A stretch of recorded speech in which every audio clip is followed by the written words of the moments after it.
Es que ahí nosotros esa noche, pues mi mamá no paró ni un segundo de llamar a mi hermano se llamaba Juan Manuel Cuellar, y él a todo momento era llamándole, le decía: Juan Manuel, hijo, venga, si me escucha, venga, venga, pero pues obviamente él nunca respondió, nunca, pues ni tuvimos la certeza de si falleció o no falleció a hoy, pero ella sí lo llamó incesantemente toda la noche, en medio de su rosario. Ella rezó ese rosario como hasta las 6 de la mañana, que ya podíamos ver, entre 5:30 y 6, que ya se medio podía ver, ya como decimos nosotros aquí, estaba rayando el sol. Sí. Y entonces ya pues uno podía ver como la magnitud del daño que había ocasionado ese tema del volcán Arenas Nevado del Ruiz. Sale el sol, yo pienso que por ahí como hacia el mediodía es que empiezan a llegar como las personas que, pues por lo menos donde estábamos nosotros, que nosotros estábamos bien en la parte de abajo, a tratar de socorrer. Cada persona pues iba buscando como sus propios intereses, y cuando hablo de sus propios intereses hablo de sus propios familiares o de sus vecinos o de sus conocidos. Me hago entender, ellos Sí. trataban de ubicarse como por coordenadas, como bueno, aquí estaba la loma, hacia tal lado podía quedar, porque hoy sí, hoy que ustedes han ido a Armero, digamos, ustedes encuentran ciertas estructuras y temas que hoy se pueden ver. Cuando nosotros recién pasó ese tema, al otro día nosotros es lo que se veía era lodo, completamente lodo. Era lodo y algunas paredes medio puestas y eso, pero era lodo, lodo. Entonces, ubicarse en dónde podía estar la familia de cada persona, muy difícil. Nosotros, bueno, empiezan a llegar los grupos de apoyo, a mirar a ver cómo podían sacar a las personas. Y aquí hago un comentario que muy respetuoso. Yo soy un enamorado de los grupos de emergencias y desastres, muy respetuosos con ellos, y les tengo una gran admiración a la Cruz Roja Nacional, a la cual pues pertenezco desde hace mucho rato, a la Defensa Civil y a los bomberos, y muchos de ellos fueron y ayudaron al rescate. Muchos otros fueron a hacer otras cosas que no debían hacer en nombre de la institución, sin ser la institución, ¿sí? Entonces, por eso muchas veces tú vas a escuchar en medio de los relatos que personas que iban uniformadas o tenían temas de alguna de estas entidades, robaban anillos, robaban cadenas, empujaban a las personas por robar, porque sí pasó, cerca a nosotros pasó, donde nosotros estábamos enterrados, cuando llegaron dos personas, pues que parecía estuvieran identificadas como un grupo de esos. Yo asumo que no pertenecían, sino que venían era por otros intereses, pues lo que hacían era quitarle anillos o prendas o temas de lujo que pudieran tener, porque iban pues a otra situación. En el caso de nosotros, ellos nos tendieron la mano, las personas que llegaron al rescate, inicialmente llegó un grupo de la Cruz Roja donde nosotros estábamos, Sí. y se escuchaba el tema de los helicópteros. Lo que sí falló fue mucho en ese tema de la planeación. Cerca donde nosotros estábamos, pues ya cuando ya el otro día para el tema del rescate, por ejemplo, los helicópteros llegaban y botaban las líneas o cordeles para poder amarrar a las personas que estaban enterradas, ¿sí? Y obviamente, por ejemplo, yo tenía como unas 6 o 7 paredes encima, y el helicóptero hacía tracción hacia arriba y las paredes hacían tracción hacia abajo, y a muchas de esas personas las alcanzaron a desmembrar o alcanzaron a perder una parte de sus miembros por, digamos que por un mal rescate, porque no se podía hacer más o no se conocía más en ese momento. Sí. Eso sí que fue otro trauma difícil. Bueno, todo se queda quieto. Ese día nosotros esperamos que nos pudiera ayudar. Pasaron muchas personas. A mi mamá la ayudaron a sacar porque ella pues no tenía sino una guadua y tenía ahí otro elemento fácil de quitar. A mí me intentaron sacar como 3 veces y no pudieron. Yo tenía unas paredes y a mí en realidad tenían que excavar y sacar las paredes para poderme sacar, y pues por esa razón me tardé un poco más. El día transcurre. Por allá eso como de las 5 o 6 de la tarde, pues mi mamá moviéndose y pidiéndole ayuda al uno y al otro que nos pudiera ayudar y pues ya a la vista de que nadie respondía, ella alcanza a ver a mi papá que viene con unos amigos y eso, y mi papá en medio del desespero, de impotente porque esa noche mi papá no estaba con nosotros, él tenía negocios en Mariquita y esa noche se quedó, nunca se quedaba en Mariquita y preciso esa noche se quedó en Mariquita y para él pues fue durísimo, ¿no? De ver que no pudo ayudar a su familia ni a sacar. Entonces él nos ve, él se viene hasta donde estamos nosotros y empieza con otras personas a excavar para intentar sacar las paredes y poderme sacar. Es así como hacia la tarde, Sí. ya nos puede sacar mi papá y sus amigos y mi mamá pues seguimos adelante y llegamos hasta la parte de abajo de la loma. Y ahí es donde nos damos cuenta que habían personas que sabían o ya les habían mencionado el tema de la tragedia, porque ahí en esa base de la loma habían muchas maletas botadas, maletas de equipajes de salir, eh, como cuando uno va de viaje, con Sí. ropa, con temas. De hecho, porque yo salí totalmente desnudo, yo salí sin una prenda y mi papá abre una de esas maletas, saca una prenda de ropa, me la pone y nada, espera para ver de qué manera podemos salir. Yo recuerdo tanto que ahí cerca donde estábamos quedó enterrado un carro de gaseosa y la gente iba y destapaba y habían dos vacas enterradas por ahí como hasta el estómago de las vacas y las sacrificaron y las sacaron hasta el borde y empezaron a asar carne y a hacer y a darle a las personas porque pues digamos era una manera como entre hidratarlas y alimentarlas, ¿sí? Sí. Y ya ve uno desde la punta de la loma la magnitud de la tragedia de verdad y de verdad que es increíble, o sea, una cosa es contarlo hoy después de 31 años de haberlo vivido y otra cosa de verdad es haber estado ahí viendo cómo la naturaleza en medio de su capricho y de su poder demuestra que es más que el ser humano. O sea, es una carga imponente de ver que ella puede destrozar lo que quiera en una noche, en 20 minutos puede hacer lo que quiera. Y nosotros, pues ahí como fieles testigos de esa situación. Nosotros salimos y quedamos en la loma, mi papá nos lleva hasta ahí, todos en medio del llanto, empezamos a salir y empiezan a verse lo que llama mi mamá cuadros, ¿sí? Lo que llama mi mamá cuadros es familias enteras, o sea, papá y mamá, hijos de brazos enterrados y muertos, enterrados hasta la mitad, ver personas que se intentaron arrastrar por el lodo saliendo y llegaron hasta el borde de la loma y allí murieron. O sea, increíble ver personas de barro de la cabeza hasta los pies. Yo, por ejemplo, fui a caminar y yo no pude porque tuve una luxación de la rótula de la rodilla izquierda y mi papá tuvo que cogerme y llevarme a los hombros y sacarme. De hecho, él me llevó hasta Guayabal en hombros porque yo no podía caminar. Pero en esa salida desde la loma hasta la carretera nacional se ven cualquier cantidad de temas de personas que llegan hasta cierto punto y fallecen ahí, niños llorando buscando a sus papás sin saber dónde están, gritando, mencionando en nombres, personas desesperadas que venían de otras partes y decían, usted ha visto al señor Jorge, el señor Jorge que vivía al pie del matadero, el que yo sí lo conozco, él es mi vecino, pero no lo ha visto, no, nosotros no lo hemos visto. Y pues cómo podía verlo uno en medio de toda esa tragedia, en medio de todo ese lodo. Nosotros salimos y mi papá nos lleva hasta el corregimiento de Guayabal en ese momento, Sí. donde hoy es la cabecera municipal de Armero. Allí vivían pues la otra parte de la familia de nosotros y llegamos allá y nada.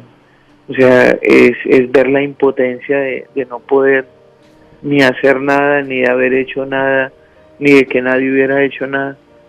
A mi mamá y a mí nos bañan sentados en una silla, todo el tiempo llorando, llorando, llorando, llorando, llorando. Y nada, mi papá pues dice, bueno, hay que llevarnos, hay que irnos a Bogotá, porque su mamá está mal, usted está con ese tema de la rodilla, hay que llevarlo a un hospital. Y ahí empieza, yo pienso, el segundo calvario de los armeritas, Dani. ¿Qué pasó? Nosotros nos vamos a Bogotá, yo no recuerdo qué hospital era, pero vamos a Bogotá. Mi mamá, pues, como ya te ha contado, es enfermera, fue enfermera en el San Lorenzo. Sí. Y nos llevan a un hospital no recuerdo cómo se llama. Y resulta de que muchos de los médicos de último semestre y eso, pues, los sacaron para atender los residentes y muchos internos, los sacaron para atender temas de emergencia. Y por ejemplo, a mí me tocaba en la rodilla y como yo tenía unas laceraciones y eso, el médico, por ejemplo, donde llegamos al hospital, lo primero que dijo es que tenían que amputar esa pierna, porque muy posiblemente por las burbujas y los crépitos, que es un sonido característico que ellos sentían ahí, había una gangrena gaseosa.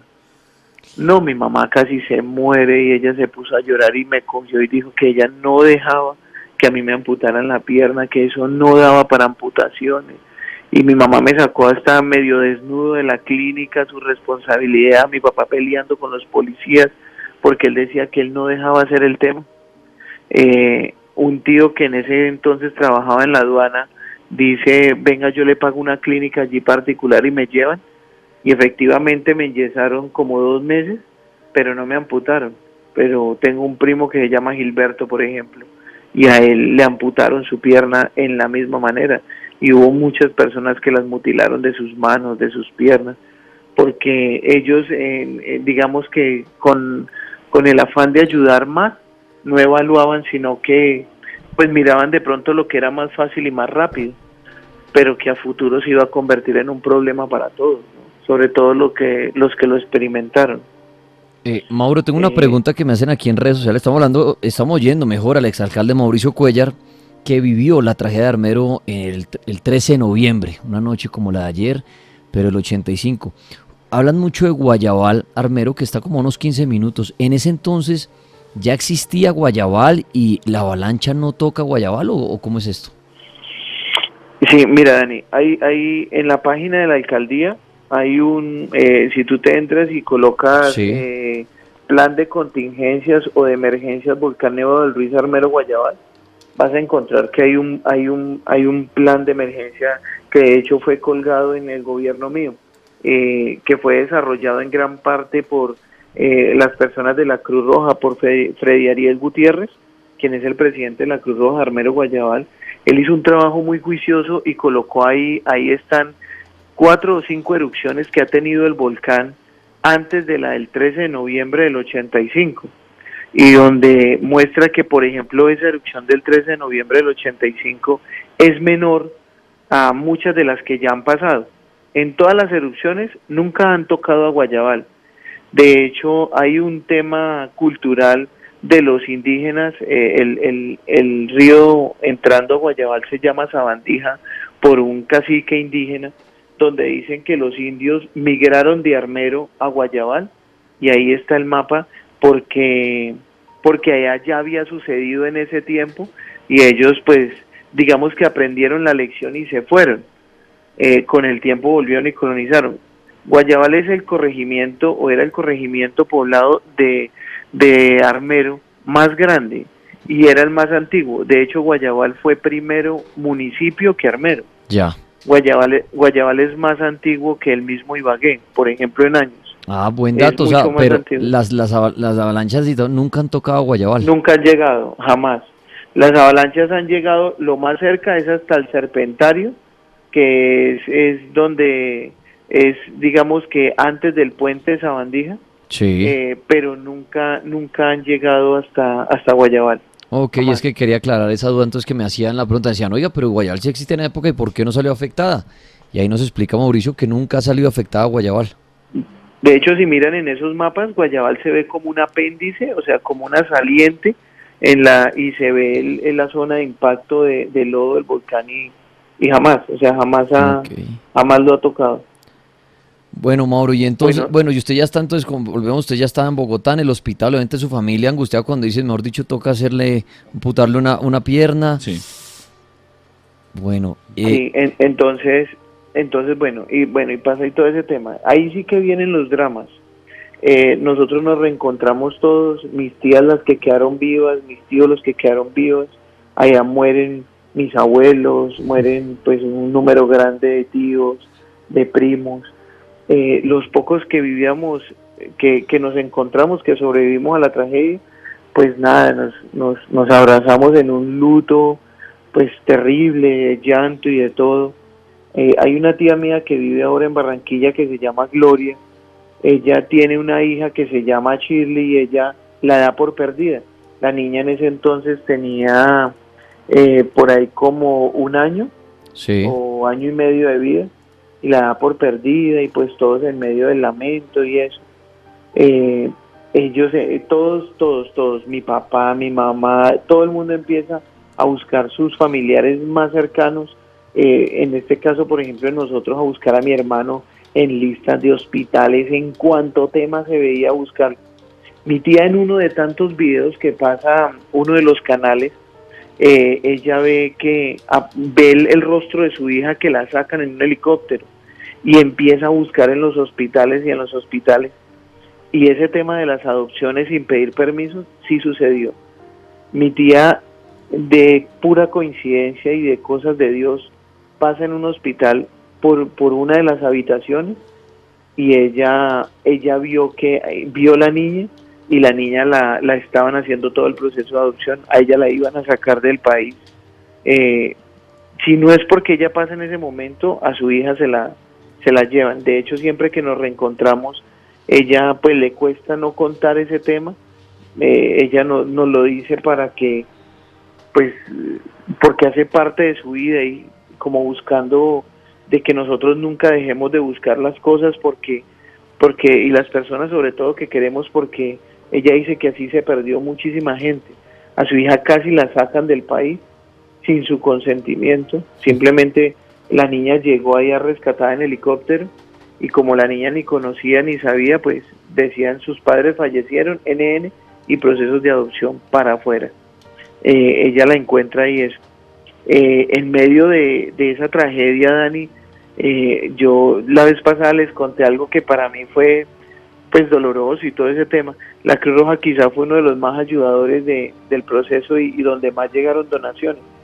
Y yo recuerdo que una vez ahí en la Cruz Roja, en la 68, pues nosotros íbamos porque le daban a uno, allá le entregaban a uno como, ¿cómo le digo yo? Como el sobrevivir de la semana o del mes. Entonces le daban a los papás de uno un mercadito, Sí. les ayudaban con unas prendas y eso, y le daban a uno 15 minutos para pasar por una canasta de prendas, para coger una prenda y una de zapatos para coger zapatos, una de juegos para coger uno o dos juegos y salir, que a mí me parecía muy bonito.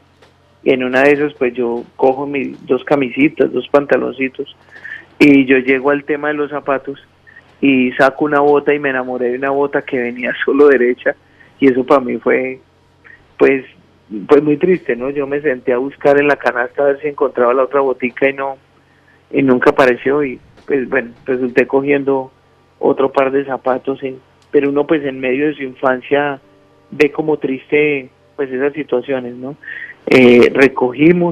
Nosotros recogíamos esas donaciones y nos íbamos. Luego de cierto tiempo, pues ya lo que hicimos fue devolvernos de Bogotá, pues nuevamente en ese entonces regresamos a Mariquita y estuvimos un tiempo ahí y de ahí nos devolvimos a Armero, Guayabal, porque iban a empezar los procesos de reconstrucción de lo que era la antigua Armero, ¿no? Mi papá entra en un programa, en el programa del Minuto de Dios, allá pues llegaron varios programas, ¿no? Sí. Llegaron los de Visión Mundial, llegó una gente de un grupo suizo que hizo el tema, llegó el Minuto de Dios, llegaron ayudas a un barrio que se llamaba Ayudémonos, bueno, llegaron varios y cada uno tenía como un plan. En el Minuto de Dios a nosotros nos tocaba trabajar 1000 horas, que era como la contraparte del pago de la vivienda, que a mí me pareció que fue muy exacto porque aprendía usted a valorar lo que le estaban dando, aunque la tragedia se lo hubiera quitado, pero era como para darle ese valor agregado. el Estado también entregó fincas, entregó casas con, bueno, que hacían parte de las fincas y demás. Nosotros llegamos pues a ubicarnos en un programa de eso, nos ubicamos en el barrio Minuto de Dios, iniciamos ese proceso. A nosotros nos entregaron una casa ahí y pues continuó el tema de la vida. Yo recuerdo que esos, digamos, 10 primeros años, nosotros no fallábamos domingo. Todos los domingos íbamos hasta donde quedaba la casa de nosotros en Armero, a limpiar, a recordar. Bueno, yo pienso que mi papá y mi mamá hacer su duelo de la pérdida de mi hermano, porque lo buscamos por todas partes. Mi papá pagó publicidades y de todo buscándolo, pero nunca lo encontramos. Y yo pienso que en medio de su duelo pues íbamos todos los domingos allá, todos los armeritas se reencontraban allá, pues a llorar, ¿no? A abrazarse y a llorar en la pérdida que habían tenido. Muchos a colocar alguna tumba o algo que identificara que ahí quedaba o había quedado sus familiares. Hay una parte de la tragedia, Dani, que fue bien compleja y que muchos colombianos o muchas personas no recuerdan o no conocieron, quizás porque vieron la tragedia desde la televisión, ¿sí? Sí. Y fue lo que sucedió en el estadio. Imagínate que en el estadio de Guayabal meten casi 200 carpas para que las familias que habían perdido pues inicialmente allá en Armero se metieran ahí mientras se iban adelantando los programas de reconstrucción de las casas.